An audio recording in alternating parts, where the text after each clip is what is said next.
Hey y'all, check in with me. Check in, check in. Listen, I'm not sick, y'all.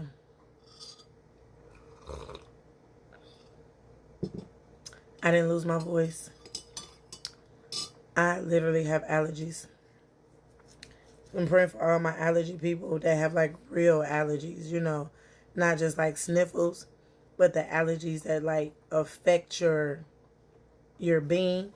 Like I think I've been in glasses more this week than I like to wear because like my contacts and my allergies have just not been getting along, but no complaining.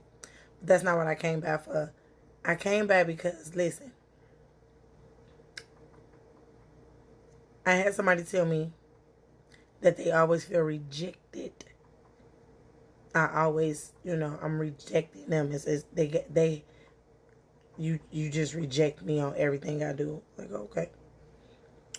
So I repented after I prayed and I asked God for understanding. I repented, right? Not a problem. So then I'm checking it and I'm engaging into my media platforms, and I hear a young lady say rejection is nothing but protection. I was like, wow, it's kind of deep, man. It's kind of deep. But then I had to self reflect on that because you know what? It is though. It is, and the only problem with that is a person not having mature understanding on what the protection is for them. So all at the same time, if I'm rejecting you, the purpose is to protect my peace. You can't let everybody in. You can't let a person in just because they smile in your face. You can't let a person in just because they buy you a Pepsi. Like, you can't just let people in your space because then they start tainting, right? They start tainting your peace. They start disrupting.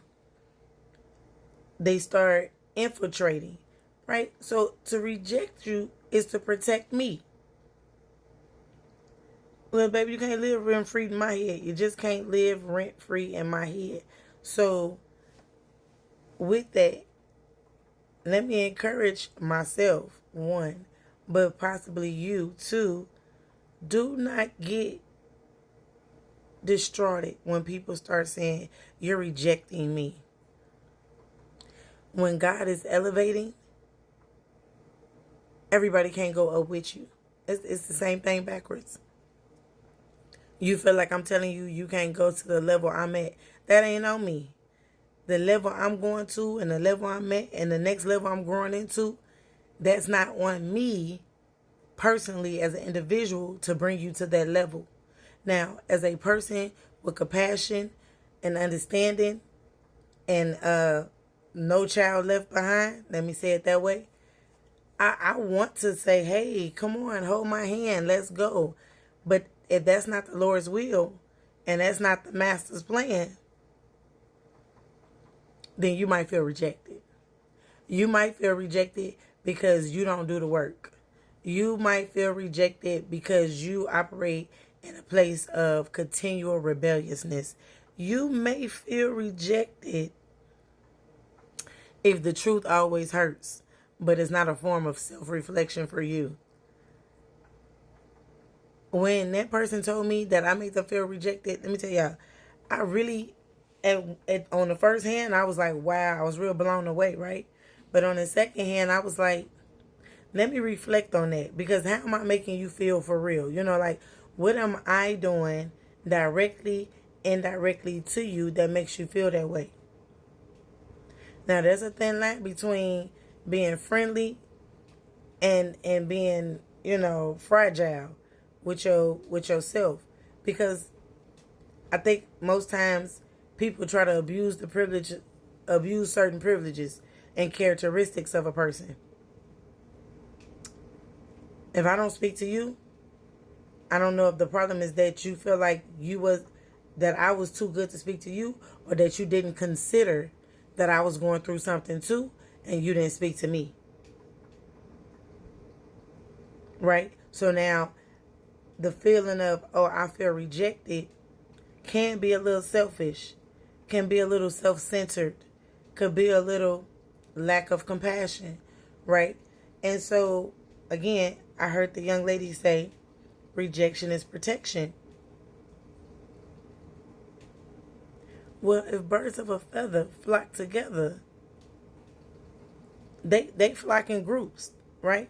They flock in groups because they're protecting each other from all the other things being in a group. Well, if you like to be a lonely pigeon, right? Then you be a lonely pigeon because a whole hand closed is stronger than a finger pointed. And I'm okay with you pointing your finger at me as long as while you pointing your finger at me, you got to remember it's a whole lot more fingers pointing back at you for self-reflection and self-understanding. Okay? I understand that I could be harsh sometimes, but I also understand that being a boss, being a leader, and a couple of other hats that I wear, I don't really have the capacity for as much sensitivity as people would like. But here's the thing with that. Even in a place of sensitivity, y'all are becoming so, and I want to use this word lightly, but not lightly, but what it means. Y'all are becoming abusive. Y'all are becoming abusive towards people that are actually nice and kind-hearted. Because let me tell you, I am such a sweet person, right? I know it be sounding wretched and raunchy at times, but truthfully, I am not a mean girl. I've never been a mean girl for that matter. But it's always the mean girls that say to me how I'm acting towards them, right? So the Bible says, so a man thinketh, so is he. So then the truth in that was, if I made you feel rejected, it's because you're rejecting me. Well, that's fine too. Because dark and light can't sit together. Peace and anger don't sit together. You understand what I'm saying?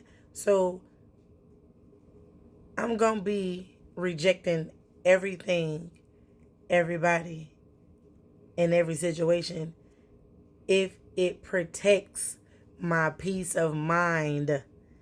As long as it protects my salvation, consider yourself excommunicated. Okay? Yeah, John Wick style. Like, no problem, baby. I'm telling y'all, the more the Lord is taking me up, the more I'm really starting to understand all these different things that the old saints used to say. It's making a lot more sense lately. It's making a lot more sense. But that's what I wanted to say about that. But listen, I am still on my revamp, refocus, modulant of my life right now. So no, I'm not like posting as much as I need to.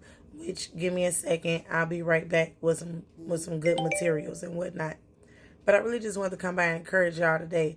Listen, don't let people make you feel bad for what you do. Because sometimes when you do what's right, they're automatically going to be rejected. Because you can't do what you want to do and it's not God's will. Straight up, flat out, just like that. But this is the progress of a widow. This is also the transformation of a widow. And you stay on this journey with me, you see that I'm transitioning, transforming as the Lord has me to. Oh, wait, press-ons. So these press-ons my mommy bought me, right? I ain't gonna hold y'all. This one finger jewel is a little different for me. But I like the chrome and I like the glitter. So, real dainty, right? Press on lifestyle, y'all. We had a press on lifestyle. All right, y'all have a great day. Oh, and I did my mile walk this morning.